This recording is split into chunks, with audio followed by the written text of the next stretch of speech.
Hi Group 2, I am recording a feedback video for your early draft grant proposal project presentation. It's a long name. And I've taken a look through everything. I've looked at your selected CFP, this one from the Gates Foundation. I've done a little bit of my own research just because I was interested in your client, the Helios Foundation, I think, Education Foundation, and did a little bit of research on myself on attainment goals that are currently kind of nationwide, and just to make sure that everything was kind of efficacious. And I've re-looked at your planning sheet, so I've got that open, and I've also got your presentation early draft open. So two of you had uploaded it, I think Stephen and Luke, if I'm not mistaken, and they were exactly the same with the exception of this one page, so I just kept this one open, which but everything else on there was the same. So okay, so I'm sorry, I'm just thinking about how I want to give feedback. So you did a good job on choosing a client. I'm going to find your planning sheet. Here it is. So if we look at this really quickly, let me make it bigger. You have a good CFP. So that's good. You've got a clear client, which is good, because that's good. What you guys want to work on is your kind of the plan part. So you want to focus on the deliverable and also the logistics. So the thing with the Gates Foundation that is different from most, I had to read through this a few times because I was like, okay, Bill and Melinda, I don't understand what you're talking about. This idea of intermediaries for scale, I had to go to the FAQ page and read about it. I was like, I still don't really understand it. It's strange wording. It's unfortunately not well written, but it is a CFP. It's for the Gates Foundation, which is a good foundation. Their process and timeline, obviously you don't have to worry about this because you're not doing, if you were actually doing this, writing this grant proposal, you would follow this. You would start with your LOI, your letter of interest. If they want to know more from you, then they would say, okay, now we're going to request information from you, and then you would give more information, and so on and so forth. It's kind of like a weird form of dating, right? Oh, I like you. I want more information. Okay, great. Here's more information. No, I don't like you anymore. Or yes, I want more information. But you're not worrying about this timeline because we'll just pretend this doesn't exist for the sake of your assignment. So this is obviously an education-based CFP. It's focusing on attainment goals for post-secondary students. So what it wants is to increase credentials for not just students, but particularly low-income first-generation students of color and working adults. So they're looking at what we call underrepresented or marginalized populations. Like, I'm a first-generation student, and I do come from a low-income background. So, so they're of course saying for everybody, but especially for these underrepresented and or marginalized individuals. So they do have that focus, but it's essentially to increase attainment percentages in general. They don't focus on, it's their CFP, unlike most CFPs that are super specific, like the one I gave feedback to Group 1 just before I'm recording this video, theirs is on combustion and fire systems. So that CFP is super specific to like, we're looking at biomass combustion technologies, right? So it's very specific to that. What's interesting about your CFP is that it's really broad. And this type of thing here is not normal in a CFP. And I think that just is like this whole thing and the idea of this broad CFP, and also the fact that there's no budget stated. So most CFPs will say this grant will award you, $100 million or $3,000 or $250,000, and for this number of years.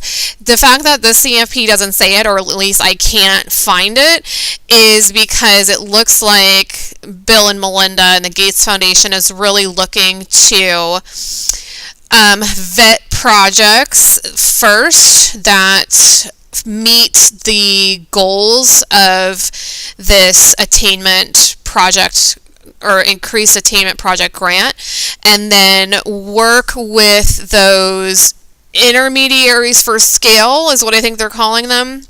Work with those organizations, and but you could see by the time they would get to this step 4, they would then identify milestones, metrics, right? By this time, this is the deliverable we want. Here are the metrics and instruments we'll use to attain data. And this is when we'll also come up with a budget and a work plan. So it's kind of nice. The downside of that is you don't know what kind of money you have available. You just kind of throw out a project idea, right? This is what our client...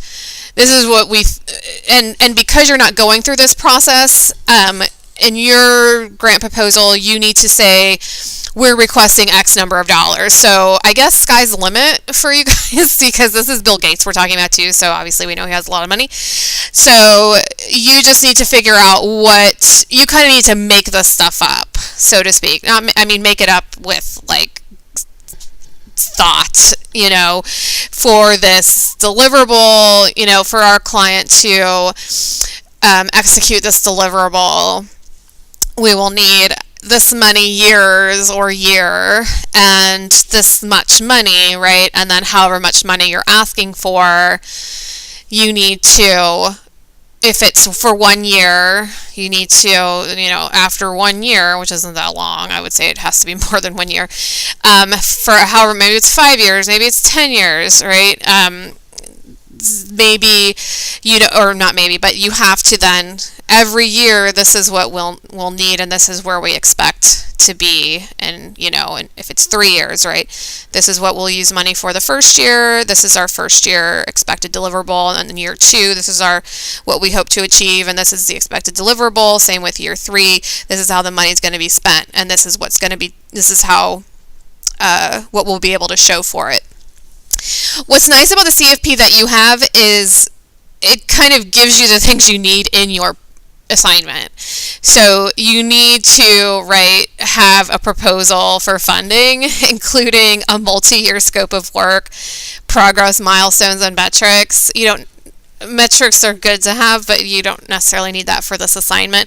And a detailed budget and work plan. You do need that. So that's what's nice about this particular CFP. It kind of gives you the outline of what you need in your overall grant proposal project. So what I did was I looked at your client, the Helios Education Foundation, because I was first confused when I was looking at your early draft presentation. It's right here. Oh my gosh, it's right in front of me. Why don't I find it first and then try talking, is you bring up information about UT Austin. So I was like, oh, their client is UT Austin, because I just glanced through this before I looked back at your planning sheet. But then I was like, why are they bringing up UT Austin?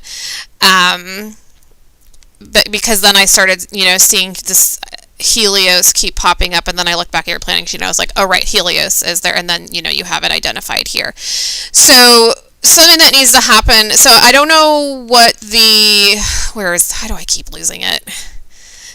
Okay, I'm gonna find it. Here it is. I don't know if you are saying that because Helios only works in Arizona and Florida.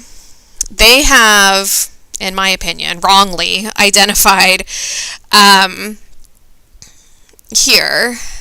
Where is it? Here it is.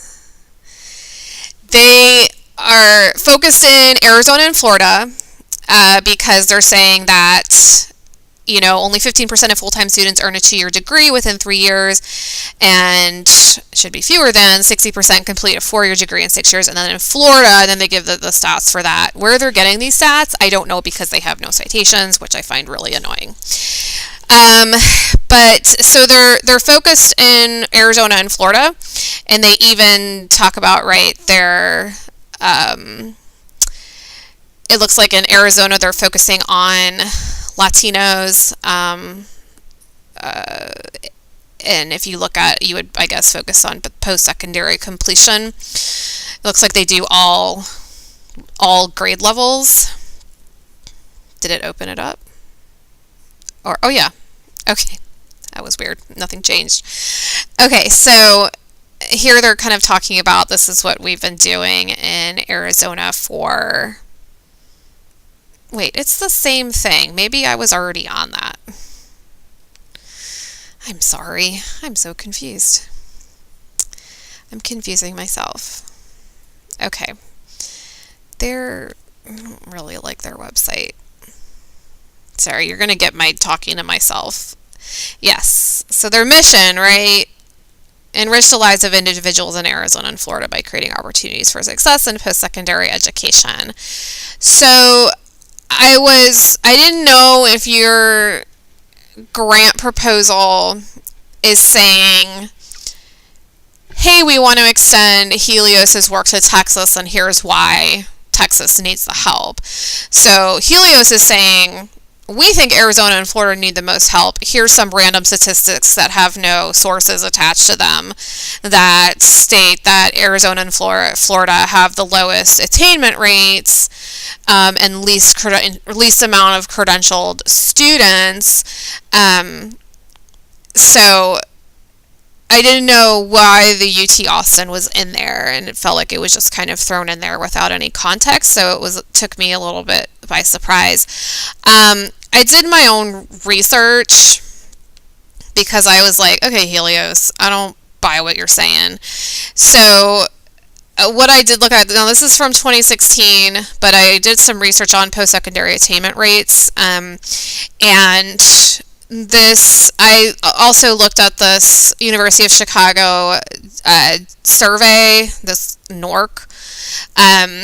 It's not readable. It's really for people looking at straight up raw data, but so I didn't look at that for too long. But what that report from the University of Chicago, and the University of Chicago is a very credible place, states is that it's talking about race when it comes to attainment, right? So they're saying that,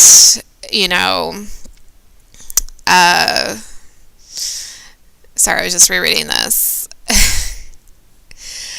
Overall post-secondary attainment at 45.3% nationally. The current rate of year-over-year increases is not sufficient to achieve the foundation's goal 2025. Sorry, I didn't open this, and I just want to open it and look at it because I'm just curious. This is a different foundation. So a lot of people working on goal attainment. If you want some personal information about me, I don't believe in mass education. So I don't think that all of these people should be getting degrees. I think trade and vocational schools are the way to go, which they actually state. I can't remember if it's in this document or another document, but this idea that certifications from 2-year schools and trade schools are actually some of the most valuable things that individuals can have in the workforce. And I was like, yes, thank you.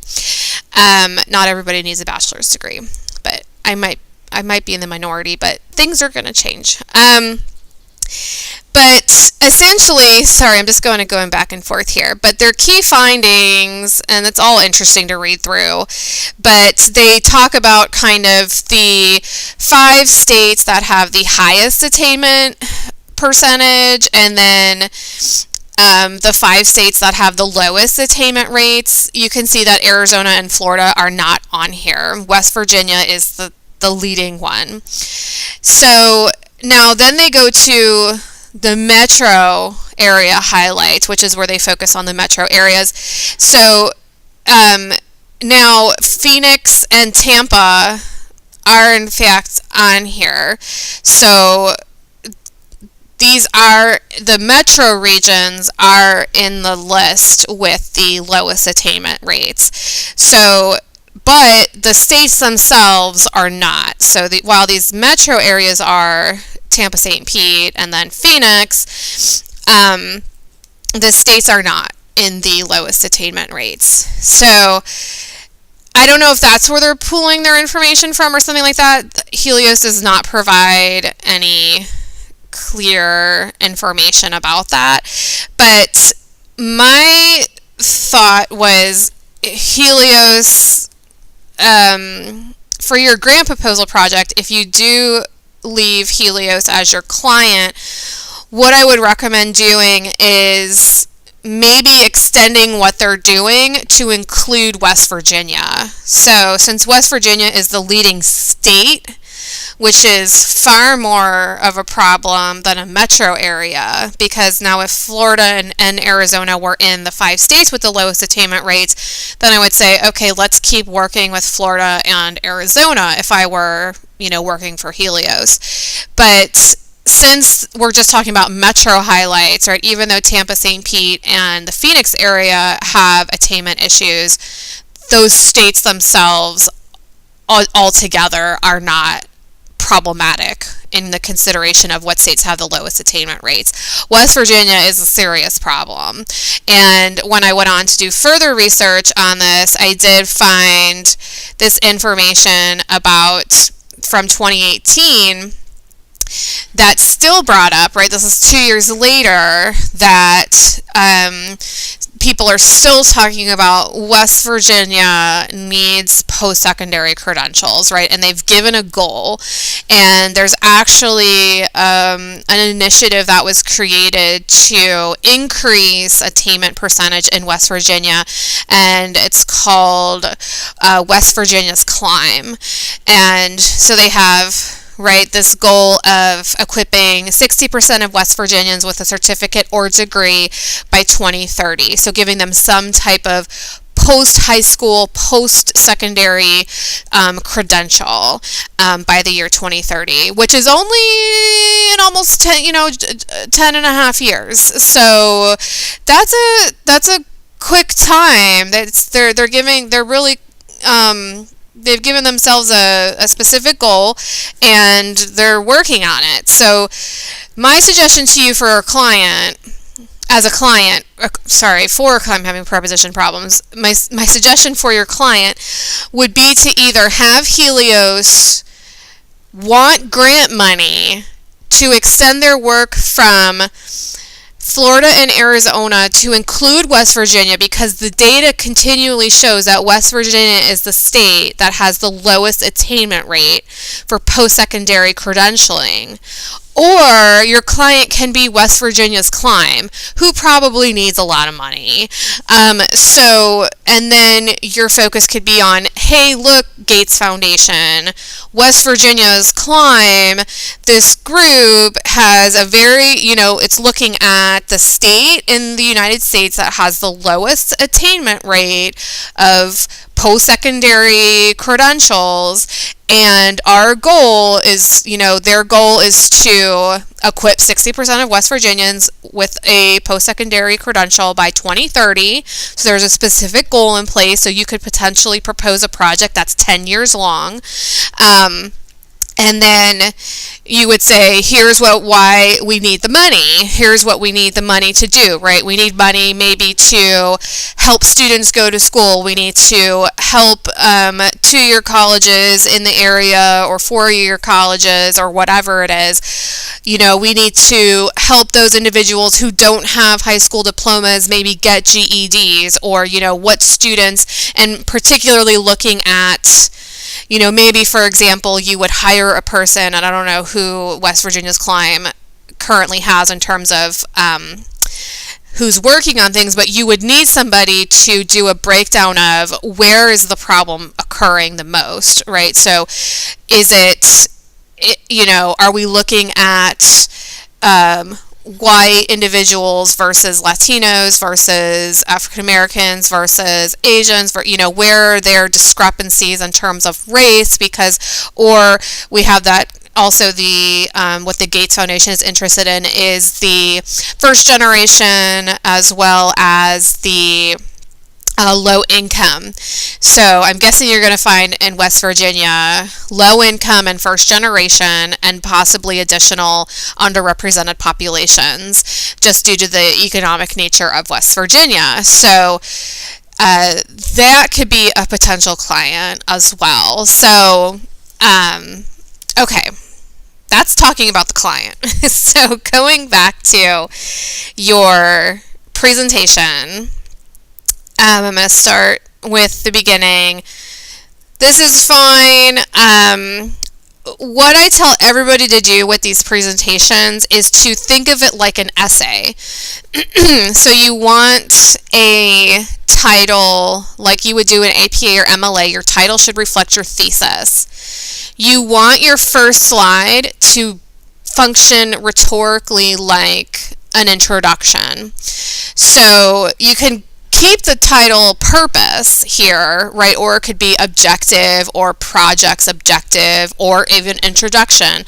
But here you need to talk about probably in a paragraph form or a lot of bullet points. You need to include, right, this is our client, this is what they currently do, here's how they align with your CFP, here's how they can, fulfill the desirable, the desires of the Gates Foundation's goals. So, with this grant funding opportunity, either the Helios Education or something like West Virginia CLIMB, right, with this grant funded opportunity, they can blah, blah, blah, blah. So they can do these things. They can give these deliverables.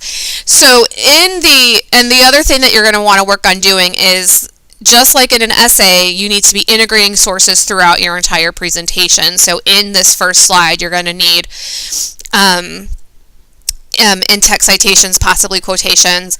And for example, if you were doing West Virginia CLIMB, right, you would want to talk about West Virginia as the state that has the lowest attainment percentage for post-secondary credentials. So you would need information to talk about that. You would want information to talk about what does that population look like? What are we talking about in terms of low-income students, first-generation students, any type of marginalized or underrepresented population that has a hard time,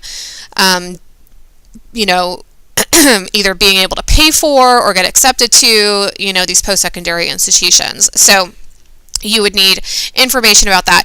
And that would be the same even if you were doing Helios Education Foundation, to suggest that they work to include West Virginia in the work that they do, because right now they're just dealing with 2 states that currently aren't in the top 5 states of low attainment percentages. So that would kind of help justify Helios as a credible foundation, like you actually know your research. So that's what you want your purpose to do. And then the rest, right, so you want to start off with this kind of strong introduction that gives information about the problem, and then talk about how, then you want to talk about quid pro quo, essentially, right? This is what this grant opportunity can do for this client, and this is what this client can do for you. So it's it's not that you're just going to throw money at us and we're just going to take it and have fun, right? So we're actually going to, take your project seriously, and our goal is to really do X or X and Y or X, Y, and Z. And then the rest of your presentation needs to be just like the body of an essay. It needs to provide further evidence and further information that helps support that project purpose, and also provide the logistics, right? So you have organization, which I think is good. So you would say, I would be specific to your client, whether it's Helios or West Virginia Climb or something else, and then kind of give background in terms of what they do, provide citations so that you have a corroborative information for whatever you would include on this slide. But then every single slide, it needs to go back to, here's how we align with your objectives, and here's why we're a good fit for this particular CFP grant-funded project. What are its main sections? And I always try to read these like I'm the people who have all the money. So if you gave me a section called what are its main sections, I would be like, I don't know, you tell me. So I wouldn't put this in the form of a question. But I don't know if these are the sections of the presentation. So I'm just confused about, I think it is, but I don't know. Or I don't know if this is like, this is what we plan on doing with the money that you would give us if you gave it to us. If that's the case, more information is needed. But if it's just kind of like a table of contents or a, list of here's what's included in this presentation, then I guess it would be okay. It's just kind of like contextually, I don't understand what it is. If it is like a table of contents, you would want it to come much sooner. You don't want to put it kind of in the middle of the presentation. I'm going to skip the UT Austin thing because I don't know how it fits in. So I've already talked about that. Required resources from our planning sheet, add a couple office people, rent on a building in the expansion state, office space in the states expanding to, internet, computer, and staff. Okay, so you're already thinking about what you would need. And I'm just going back to your planning sheet because you said should be from our planning sheet. So I'm going to see if that's true. Okay. And these are good. These are good start to questions. You might have a few more that you need to add on there. And yeah, you have down here the resources. Right, so you have 2 headquarters fully staffed. Yeah, so this makes me think that you would be expanding to Texas. But then what's the justification for Texas? Why not West Virginia, if West Virginia is the state with the most problems in terms of attainment percentage? So that would be a question I, as the person with all the money and all the power, would ask you. Okay, you chose Texas, but why? Do they have a problem with attainment compared to other states? If so, why choose that state over another state? So that would be a question. And then, right, so you have personnel costs. So you have an idea of who you would need to hire, which is great.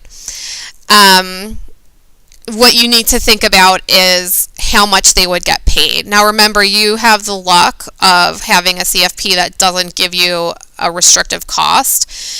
So you can just say whatever. What I would do is you can Google things, right? Like program director salary, or program associate salary, and just kind of go off of that. And then depending on how long the project would go on for, it would be like they would get this much per year.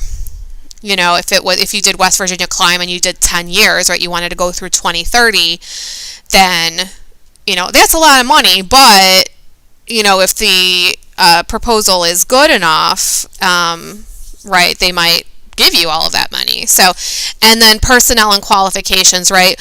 What degrees do you want these people to have? What types of certifications? What type of work background? So those are things that would need to be listed as well.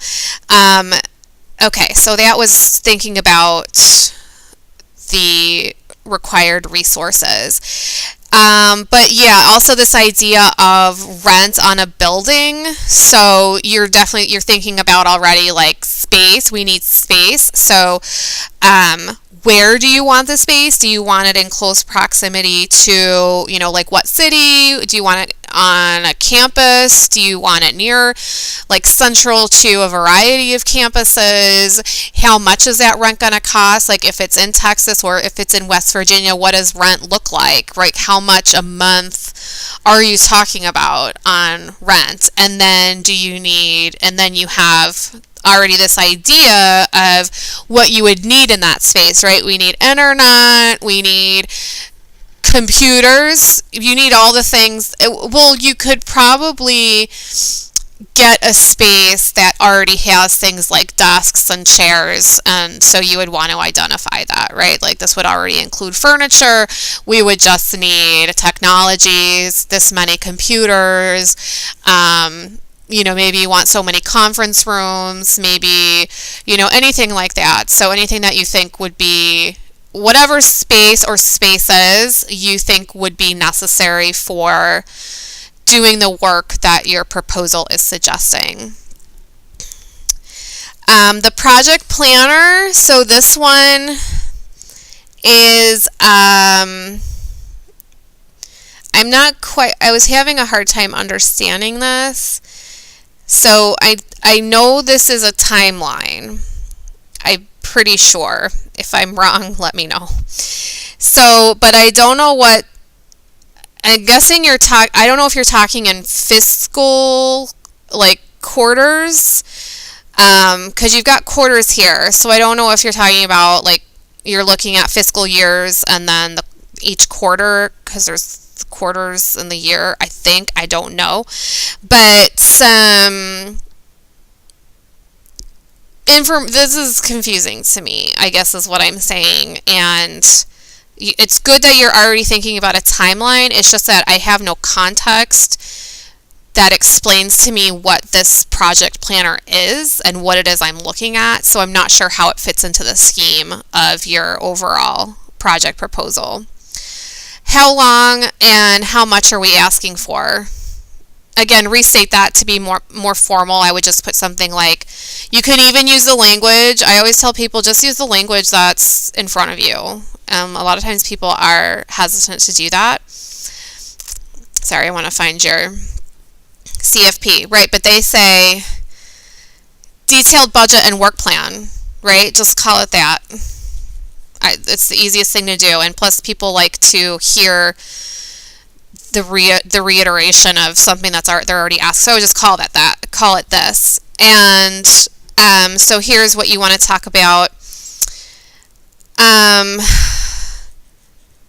But you don't really give that information. Like you say how long and how much are we asking for. So you say Helios needs to continue to stay active as since its beginning 15 years ago, it has helped support many young adults and children with over $100 million going toward education benefits. That is incredibly vague information, very similar to what's on Helios's website, and it doesn't tell me, and I'm pretending to be the Gates Foundation, it doesn't tell me anything about how long you expect your project, your grant-funded project, to go for, with potential renewability or not, and then also how much money are you actually asking for, and what education benefits are we talking about here?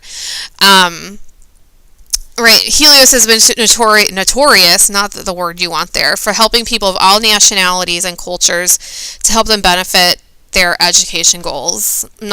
Again, vague language, not sure what it's the information here is not telling me anything about what's your timeline and what's your work plan and your detailed budget. So that's what you really kind of want here. And it might be more than one slide.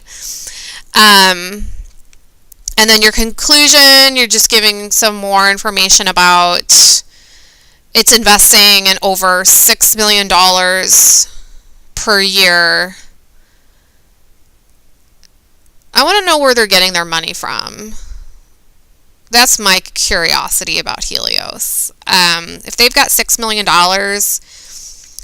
and what are these post-secondary success programs? Like, if you stick with Helios as your client, I need to know, where are they getting their current money from? Why do I need to give them money if they're already getting like $6 million? And what are these post-secondary success programs, and what's the data that they have that show that they work? Credible, corroborative data, so that I know if Helios is going to extend their work into another state, that they're going to actually use the money ethically and fulfill whatever, this proposal is setting out to do. My overall statement here is that I'm a little skeptical of Helios, and I would want to know, I would, if it was my money as the Gates Foundation, if I'm Bill Gates, which unfortunately I'm not, I would be very skeptical, because I don't have a lot of corroborative information about this client. So that's everything. I feel like it's a lot, but that's normal. Especially when I do these visual feedbacks and I'm essentially just talking to myself. But working on rethinking your client, rethinking that UT Austin, adding more information, making sure you're integrating all of those sources, and whatever source you cite has to be cited in a slide, on a slide somewhere. And then really just being more explicit about what the ultimate objective is of the project. And okay, so that's all I'm going to spend talking at you guys about. I wish you were here in front of me, because we could then have a dialogue about it. But let me know if there are any questions, and I hope you guys are having a great week, and I will talk to you guys soon. Okay, bye.